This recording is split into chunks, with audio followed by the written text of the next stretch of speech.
The agriculture sector is a major contributor to Guyana's domestic food and nutrition. Therefore, government has prioritized the agri-sector, making it a national development initiative. The Agri-Ministry just wrapped up a month of observances under the theme Sustainable Agriculture for Ensuring Food Safety and the Green Economy. On this InfoHub In-Depth, we take a look back at some of the highlights. Food security is one of the major health concerns in the world today. This is especially true for the Guyanese people, who are accustomed to having their regular fresh vegetables straight from the marketplace and freshly picked.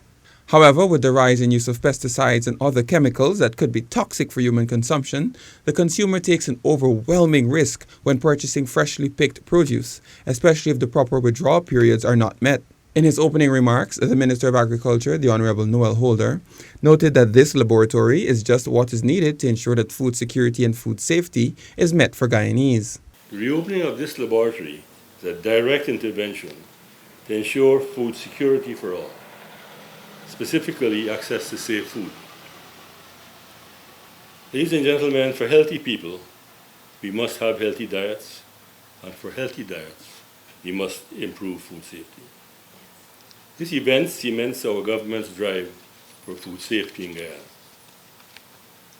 The Ministry of Agriculture and the Pesticides and Toxic Chemicals Control Board are committed to strengthening our regulatory capacity, executing regulatory objectives, and continued implementation and monitoring of regulatory requirements with respect to pesticides and toxic chemicals. Chairman of the Pesticides and Toxic Chemical Control Board, Dr. Leslie Monroe, explained that management placed emphasis on quality results emanating from the lab. So over the years, we would have exposed staff to training either locally or overseas. We would have brought specialists here in Guyana. Earlier in that very week, the Pesticides and Toxic Chemical Control Laboratory was certified at the national level, thus allowing it to effectively carry out its purpose. This laboratory is dedicated to fulfilling the requirements of the Food Safety Bill. The investment in this facility provides for analysis of pesticide residues in foods and the formulated pesticide products that are also imported and used in the agricultural sector in Guyana. The testing of pesticide residues will enable food safety through monitoring the practices of chemicals used in agricultural production and processing commodities. Keeping on the heels of food safety, the main focus of the World Food Day celebrations was on promoting healthy and nutritious foods. In a country with this wealth of human, social, cultural, and environmental capital, zero hunger is achievable. In fact, it is an imperative if we are to leave no one behind. As Guyana continues its development journey and embarks on this new and exciting chapter, let us keep in mind that a healthy Guyana is a productive Guyana. What we eat can help us to achieve that goal. This year's observance was hosted in Region 4 at the Ministry of Agriculture's LBI complex, being held under the theme, Our Actions Are Our Future, Healthy Diets for a Zero Hunger World. Minister of Agriculture, the Honorable Noel Holder, said this observance is one way in which the ministry is recognizing and addressing food securities in Guyana. Today on World Food Day, we reinforce our commitment to safe food and healthy diets. Guyana, as you know, is a food-secure country, but there are pockets of food insecurity and hunger that we need to address. Additionally, given the significant amount spent annually on health problems related to malnutrition, strategies and policies to ensure the availability and affordability of healthy diets are essential for the food and nutrition security of our citizens. For this year's observance, 10 schools participated in a Healthy Meals Challenge competition where students were tasked with preparing simple, affordable, balanced, and healthy meals containing 70% of local produce. While this was taking place, other agricultural agencies participated in the World Food Day exhibition and fair by showcasing how they're doing their bit, contributing to food security in Guyana. As we continue to ensure that the food we eat is safe, we must also ensure that the water used to grow our food is safe as well. This is where the Hydrometeorological Department comes into play as the sole water quality regulation agency, a task that will be more easy for them to accomplish with their newly commissioned laboratory. The $83 million Guyana laboratory was commissioned by Minister of Agriculture Honorable Noel Holder at the Hydrometeorological Service Office on Brick Dam. He noted that this marks an important milestone for the department in fulfilling its mandate with regards to the management and the monitoring of the quality of the nation's water resources. Today marks the beginning of the thrust towards establishing a national water quality monitoring network and the establishment of a central repository for all information on the quality of the country's resources. Chief Hydrometeorological Officer Dr. Garvin Cummings reflected on the time when testing was done in what he described as a small and very unattractive room. He further noted that while a lot of time and energy was put into the testing process, the end result could not have withstood scrutiny or be used in any solid analysis. This, he said, was the catalyst for the establishment of the new facility. It is out of this history of water quality testing at Hydromet that the vision for a better environment, improved expertise, and an approved and transparent system for water quality testing was conceived. While the Hydromet service will be the primary user of the facility for regulatory sampling and analysis of water, the laboratory is open to all to test water quality. The laboratory also has a separate room for chemical analysis, biological analysis, and the weighing of samples. Rice is the staple food for more than half the world's population. It contributes to food security and the health of our nation, and scores rely on rice cultivation for their income. The Guyana Rice Development Board, or GRDB, held an open day at the Rice Research Station in Maikoni, Berbice. Minister of Agriculture Honorable Noel Holder highlighted that the average rice yields have constantly been growing in Guyana. He noted that this achievement demonstrates the government's dedication to the rice sector. It is due to government's commitment to the overall expansion of the industry and specifically to our investments in research and development. The improved agronomic practices for rice cultivation being transferred to farmers by the extension program that works closely with researchers are also contributing factors. According to the Agri-Minister, $372 million is expended annually by the GRDB to execute initiatives at the Rice Research Station. General Manager of GRDB Nizam Hassan, while addressing the gathering, said all the services provided by GRDB are aimed towards further developing the rice industry. I wanted to tell you that among the work that we will be involved in the very near future there's a particular project that is about to be started that is titled Strengthening Rice Production Monitoring System in Guyana and Investigating the Value Chain Opportunities. This is an FAO, Government of Guyana FAO project. It's going to be running for 2 years. And there are two main pillars or objectives of this program. Before the formal ceremony, the Minister of Agriculture, dignitaries from government agencies and the private sector, along with students, toured some of the testing fields at the station to see the works being done by the researchers. The event also saw booths displaying several research projects undertaken by the center. Sticking to the rice sector, GRDB is on a mission to inform all Guyanese of the major benefits and opportunities of its rice value chain. Several stakeholders, especially those in the baking industry, were edified about the various opportunities the gluten-free value-added rice flour has to offer. GRDB is now encouraging the development of value-added products and rice-based products to increase local product diversification, allow for the possibility for nutritional fortification, add value for farmers and millers, enhance marketability. Value-added rice and rice-based products will also create employment and allow for a source of income to Guyanese. During her PowerPoint presentation, the Assistant Research Officer emphasized the benefits of rice flour and various products of the different blends. General Manager of GRDB Nizam Hassan said the board has spent several years on production-oriented research, which have been seeing much success. Over the last few years, we have been doing research on what we term downstream processing and value addition for rice. This is because this is an area that we deem very important and necessary for further development of the rice industry.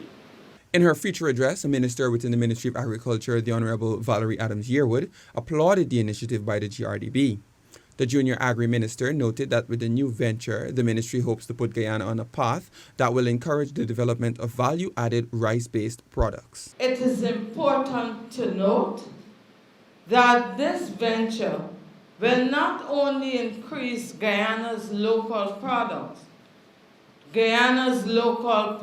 diversification, but also allows the possibility for nutritional fortification. Today's showcase is a testament to government's commitment to further developing the industry by promoting research and development in areas such as the production of products and byproducts at all levels. Stakeholders took the opportunity to sample some of the edibles prepared with the blended flour. There were also other goods on display promoting options for a healthier life.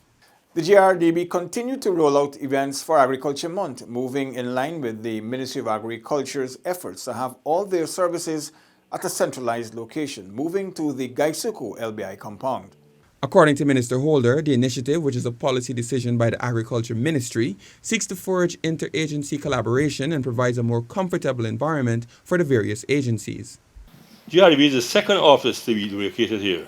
National Drainage and Irrigation was the first, and within the next year, we'll be joined by the Guyana Marketing Corporation, the Food and Agricultural Organization of the United Nations, whose representative is here, as you're aware, and our Food Safety Authority. I believe with these measures, there'll be ample opportunity for coordination, collaboration, and rapport on problems with drainage and irrigation, sugar and rice, and trade in one compound. General Manager of GRDB, Nizam Hassan, said that with the agency's mandate and staff complement, the creation of the new facilities are necessary.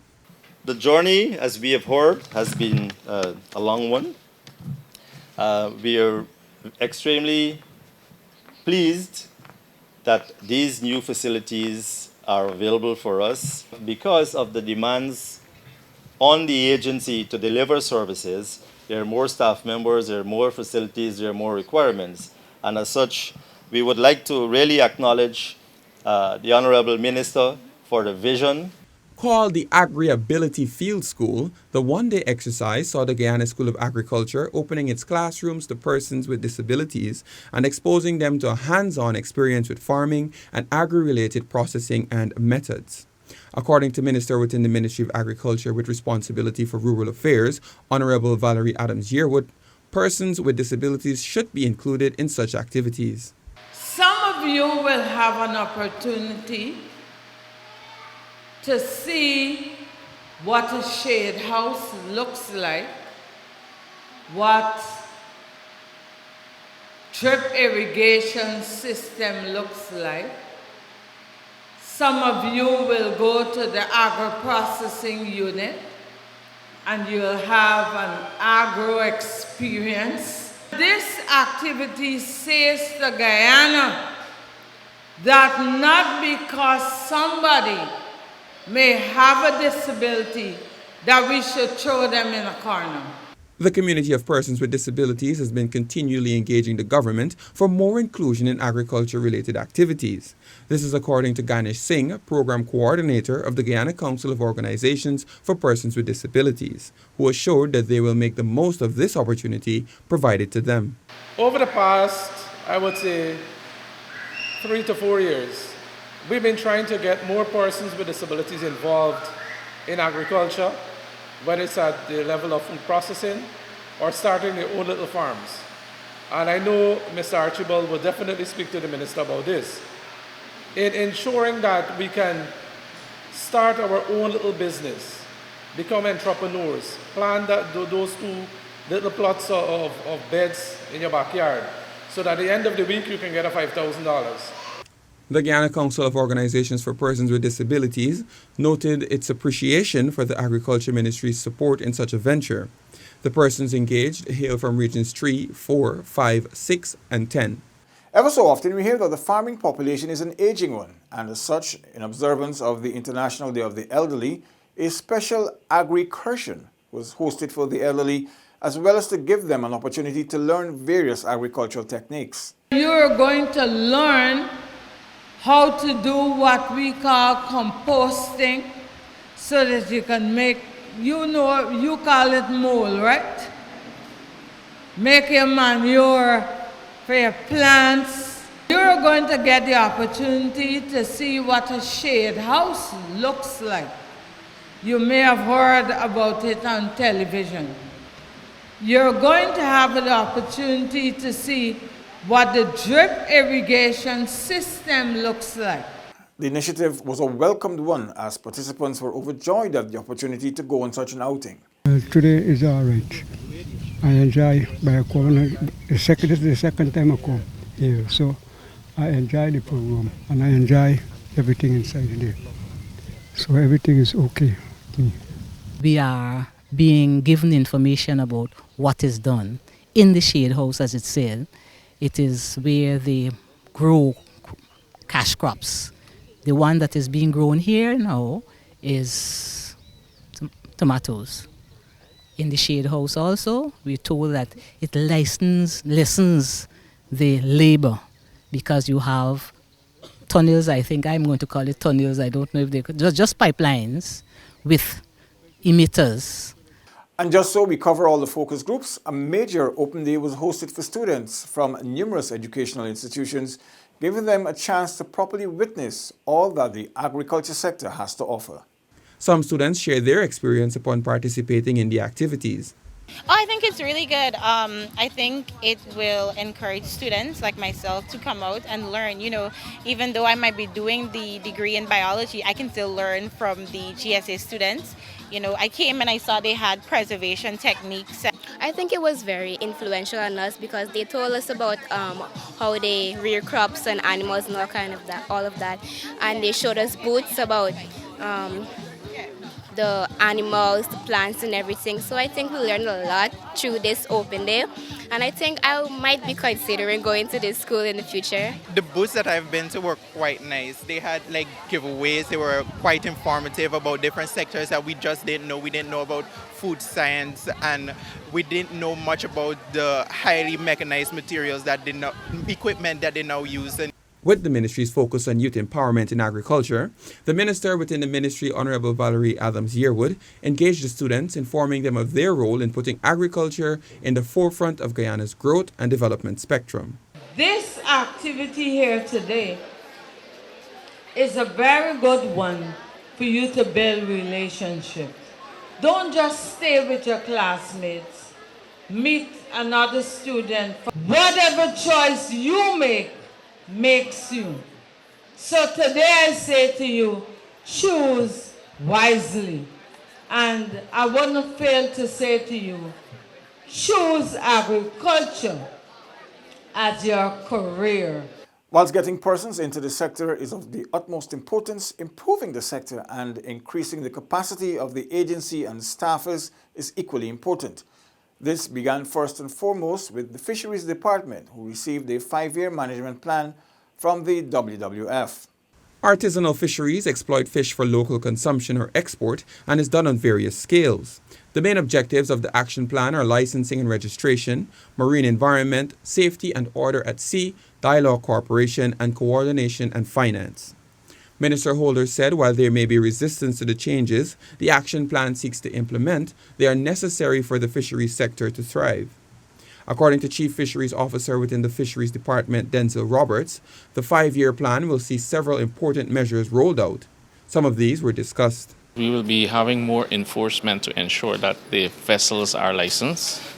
We will be working with the co-ops to ensure more transparency among the members, and we will be trying to improve our data collections. WWF, who regularly partners with the Ministry of Agriculture's Department of Fisheries through its country manager, highlighted one of the key areas of collaboration moving forward. We'll definitely work with the department to assess the fish stock. We're catching, we're eating, but we don't have a good idea of the fish stock and the impact of our fisheries extraction on the stock itself. And if we don't keep track of that, then you're taking and then you realize you're not taking from nothing, or the sizes of the fish are not the right sizes, are not grown enough for extraction. Williams said once a baseline of the fisheries stock is established, monitoring can be done. Capacity building often requires more advanced technologies to be implemented. Advanced technologies and techniques can only be found through thorough research. Therein lies one of the many reasons for the annual research conference hosted by NARI. Our current and future agenda must continue to give priority to strategies for sustainable and economic development. It is therefore necessary that our researchers and extension personnel become fully acquainted with sustainable agriculture development. And that is, as I said, the basis for this conference. The conference is being held under the theme Paving the Way for Sustainable Development through Innovative and Adaptive Research. Sustainable agricultural practices are intended to protect the environment, expand the Earth's natural base, and maintain and improve soil fertility. Agricultural research is one of the main factors contributing to shifts in agricultural systems and changes in the rural world. In particular, it is helping to improve productivity, to increase agricultural incomes, and to change agricultural practices. While research is important, implementing the findings of these research documents is where the real challenge lies, as country representative for the FAO to Guyana, Dr. Gillian Smith, outlines.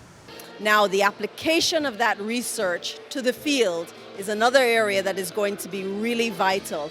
And it requires not just researchers, it requires the input and the cooperation and collaboration with farmers.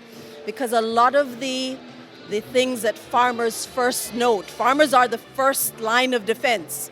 They're the ones who note changes, and these changes need to be looked at in a systematic and scientific way.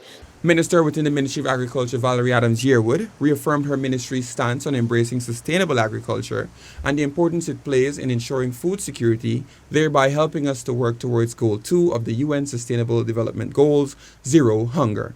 Earlier, we alluded to the need for more youth in agriculture, and whilst some may be skeptical of being in the field, they showed up for research. Packed with young, vibrant faces, the conference featured presentations from mostly youthful presenters, such as Yanelle O'Brien, who is still at the University of Guyana pursuing her first degree. Her presentation, a study of the efficacy of using noni plant parts as a supplement in broiler bird diet. The continuous use of antibiotics in animal feed has led to a rise in resistant bacteria and compromised the treatment of bacterial infections in humans. In India, herbal formulation showed improvement in poultry performance. Morinda citrifolia, also known as noni, is said to have antibacterial and immune-enhancing activities. The InfoHub team caught up with O'Brien after her presentation to get her thoughts on how it felt to present her findings at such an important forum. I was nervous at first, but whilst doing the presentation, I got a little bit more confident, and it was a wonderful experience to me. The heavy presence of youthful faces was not lost on CEO of NARE, Dr. Udo Homnot, who was very appreciative of the findings of these young agricultural scholars. Well, if you look around here, and I can tell you, the majority of the young people that are present, that we are nurturing to be the next generation. Now, what they feel important, that they're coming to this forum, presenting their results, and we appreciate that. It gives them more encouragement, to continue along this path, and that has been one of the successes for me. The research conference is held annually and is hosted by NARE, who has always been working with students from the University of Guyana on various research projects, which are then presented at the conference. But perhaps most hard-hitting from this conference was groundbreaking research that revealed how locally prepared ration could spell hundreds of thousands in savings for poultry farmers. The locally prepared feed came in at a cost of $36, while the starter feed at Kaituk was at $51, a saving of $15. It may not be much, but when you equate it, it comes up to $165 in savings per bird. If you take it to a greater dimension, at 1,000 birds, the farmer would save $165,000 from doing so. This could spell major savings not only for farmers but for consumers as well. Currently, the cost of feed makes up for 65% of the cost of production of meat birds. Switching to a locally mixed ration could mean serious savings without significantly affecting production. We utilize the broken rice, which had the equivalent in crude protein and energy, and we reduced the level of soybean meal that was present. And in doing so, we created a balance. Utilizing the same person square, we created that balance and produced a cheaper feed. And so if we do that, we can actually bring down that cost of production and in effect help the farmers to realize greater profits in the end of the process.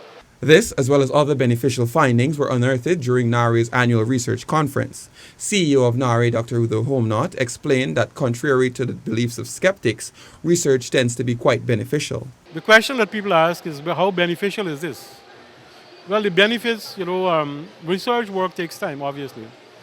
But of course, at the end of the day, the people out there, the beneficiaries, the farmers and whoever, or the exporters, or the manufacturers are the ultimate beneficiaries. Agriculture is one of the most important sectors in the Upper Takatu, Upper Essequibo region. To this end, millions of dollars have been invested to push the Rupununi Savannah as a new frontier for agricultural development.